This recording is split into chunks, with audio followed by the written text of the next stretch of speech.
Hello friends, welcome back to your own YouTube channel and I hope that your preparations are really going well. So today I came up with the strategy video that how to end the streak of failures. Actually I have been receiving messages from students that how to end streak of failures. So today I came up with the 9 points which you should implement in your studies so that you can get over it and you can get pass easily. So please implement these 9 points in your strategies so that you can end the streak of your failure in examination. तो सबसे पहले हम 9 points discuss करेंगे. उन 9 points में से जो सबसे पहला और इम्पॉर्टेंट पॉइंट है वो है accept your failure and restart.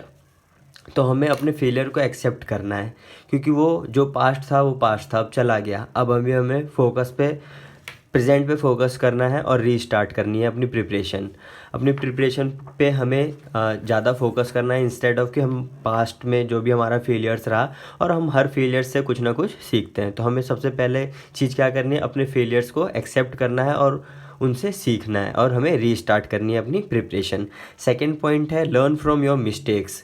जो पास्ट अटैम्प्ट में आपने मिस्टेक करी आप मेक श्योर कीजिए कि आप उन मिस्टेक से सीखे हों कुछ ना कुछ और उन गलतियों को दोबारा ना दोहराएं. और अपनी मिस्टेक से सीखने के लिए आप सबसे अच्छा क्या कर सकते हैं, अपने आंसर शीट्स को मंगवा सकते हैं. अपने आंसर शीट्स को मंगवा कर उसमें ऑब्जर्व कीजिए कि इंस्टीट्यूट क्या आपसे एक्सपेक्ट करता था और आपने कैसा आंसर प्रेजेंट किया है. थर्ड पॉइंट है create a conducive study environment. तो इसमें आपको जो फोकस करना है, आपको एक ऐसा स्टडी एनवायरनमेंट क्रिएट करना है मतलब कंड्यूसिव, जो आपके मतलब अनुकूल हो, मतलब आपके हिसाब से हो, आप उसमें कोई भी डिस्ट्रैक्शन अफोर्ड ना कर सकें. ऐसा टाइम स्लॉट आप सिलेक्ट कीजिए अपनी मतलब पढ़ाई के लिए. जैसे कि ज़्यादातर स्टूडेंट्स क्या करते हैं, नाइट का टाइम प्रीफर करते हैं क्योंकि उस टाइम पे कोई डिस्ट्रैक्शन नहीं होती. मैं भी अपनी स्टडी के दौरान यही करता था. मैं भी नाइट पर्सन ही था, मैं भी रात को ही पढ़ना पसंद करता था क्योंकि मैं भी कोई डिस्ट्रैक्शन अफोर्ड नहीं कर सकता था. तो आपको एक कंड्यूसिव स्टडी एनवायरनमेंट क्रिएट करना है अपने अराउंड. फोर्थ पॉइंट है break it down. Break your study sessions into manageable chunks with regular breaks. तो आपको मतलब काफ़ी हैक्टिक स्केड्यूल नहीं बनाना अपने पढ़ाई का. ऐसा स्केड्यूल बनाना है जिसको आप इजीली फॉलो कर पाओ और मतलब वो आपके लिए हेक्टिक ना हो. और आप मेक श्योर करना कि आपकी जो स्टडी सेशंस हो वो मतलब फिक्स टाइम के लिए हो बट उनके बीच में रेगुलर इंटरवल्स हो. मतलब अगर आप 2 घंटे या 2.5 घंटे लगातार पढ़ते हैं तो 10 मिनट 15 मिनट 20 मिनट का ब्रेक बीच में ले सकते हैं. तो आपका अपना जो स्टडी सेशन हो इस तरीके से ब्रेक करना है पूरे दिन का. हर दिन का प्लान बनाइए आप. ऐसा नहीं कि पूरे महीने का ही प्लान आप बना के चल रहे हैं. डे वाइज डे चलिए. कहते हैं ना पहले कदम से ही शुरुआत होती है. तो आप मतलब स्टार्ट कीजिए फर्स्ट स्टेप से. डे बाय डे का प्लान बनाइए, देखिए टारगेट कितना अचीव हो रहा है, कितना रह रहा है, तो उस हिसाब से फोकस कीजिए. बट मेक श्योर करना कि उसमें गैप ज़रूर होना चाहिए आपको रिफ़्रेश होने के लिए. उस जो आपको गैप मिलता है उसमें आप गाने सुन सकते हो या थोड़ी वॉक कर सकते हो, मतलब जिस हिसाब से आपको अपना माइंड रिफ्रेश करना हो उस हिसाब से. 5 है time management. Being a CS student और CS aspirant, time management is one of the most important thing that you should follow and implement in your strategy. Set I schedule and abide by it. आप schedule बनाइए और उसको अच्छे से follow कीजिए. मतलब इतना हेक्टिक शेड्यूल नहीं बनाना है आपको कि मतलब आप उसमें परेशान हो जाएं. स्टार्ट कीजिए मतलब कम टाइम स्लॉट से स्टार्ट कीजिए. मतलब दिन में 7 घंटे 8 घंटे का ऐसा स्लॉट बनाइए. फिर जब आप कंफर्टेबल हो जाएं एक बार उसमें और आप मतलब यूज टू हो जाएं उस चीज़ के, तो आप अपना टाइम स्लॉट धीरे धीरे इंक्रीज़ कर लीजिए ताकि वो आपको उसकी आदत भी हो जाए और आपके लिए हेक्टिक भी ना हो.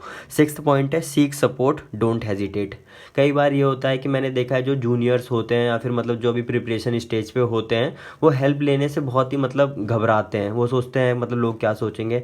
कुछ मैटर नहीं करता, प्रोफेशनल एग्ज़ाम है, फेल सब होते हैं. ऐसा कुछ नहीं है कि मतलब फेल हो गए तो मतलब बहुत बड़ी बात हो गई. प्रोफेशनल एग्ज़ाम है, आपको भी पता है 2% 3% 4% से ज़्यादा रिजल्ट नहीं आता. ऑल्दो इस बार रिजल्ट अच्छा आया है काफ़ी इस अटैम्प्ट का, लेकिन फिर भी प्रोफेशनल एग्ज़ाम में ज़्यादातर रिजल्ट 5% 6% का राउंड ही आता है. तो कुछ सिलेक्टेड बच्चे ही निकलते हैं. तो फेल होना बहुत ही प्रोफेशनल कोर्सेज में नॉर्मल बात है.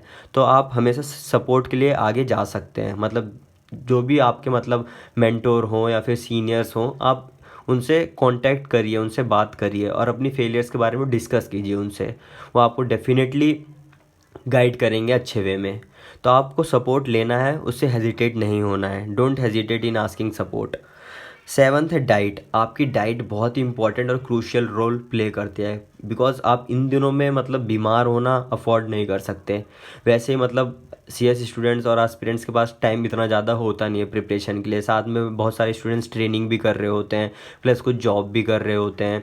तो उस हिसाब से आपको अपना मतलब डाइट प्लान और डाइट शेड्यूल बहुत ही अच्छा रखना है। मतलब आपको मतलब ऐसा नहीं कुछ खाना है कि जिससे आप बीमार हो जाएं और आपका बहुत ज़्यादा टाइम उसमें वेस्ट हो जाए। 8th पॉइंट है, और जो मेरे हिसाब से बहुत ही इंपॉर्टेंट पॉइंट है, कॉन्फिडेंस।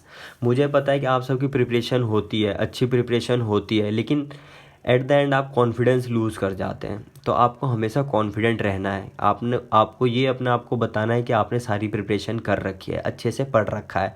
कॉन्फिडेंस बहुत ही इंपॉर्टेंट रोल प्ले करता है जब आप एग्ज़ाम लिखते हैं तब। जो स्टूडेंट कॉन्फिडेंटली एग्ज़ाम को हैंडल कर गया, वो उसका रिज़ल्ट ही मतलब अलग हो जाता है।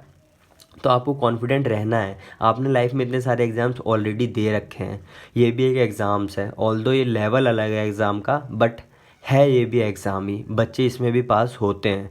तो आपको इसमें कॉन्फिडेंट रहना है, आपको ये चीज़ मेक श्योर करनी है। और कॉन्फिडेंस का सबसे इम्पॉर्टेंट तरीका है 9th पॉइंट, रिवीजन। जितनी ज़्यादा रिवीजन आप करेंगे उतना ही ज़्यादा कॉन्फिडेंट आप रहेंगे। तो आपको कॉन्फिडेंट रहना है, और कॉन्फिडेंट रहने का तरीका मैंने आपको बता दिया, रिवीजन। रिवीजन जितनी अच्छी कर सकते हैं, जितनी मल्टीपल टाइम्स कर सकते हैं, आप रिवीजन कीजिए।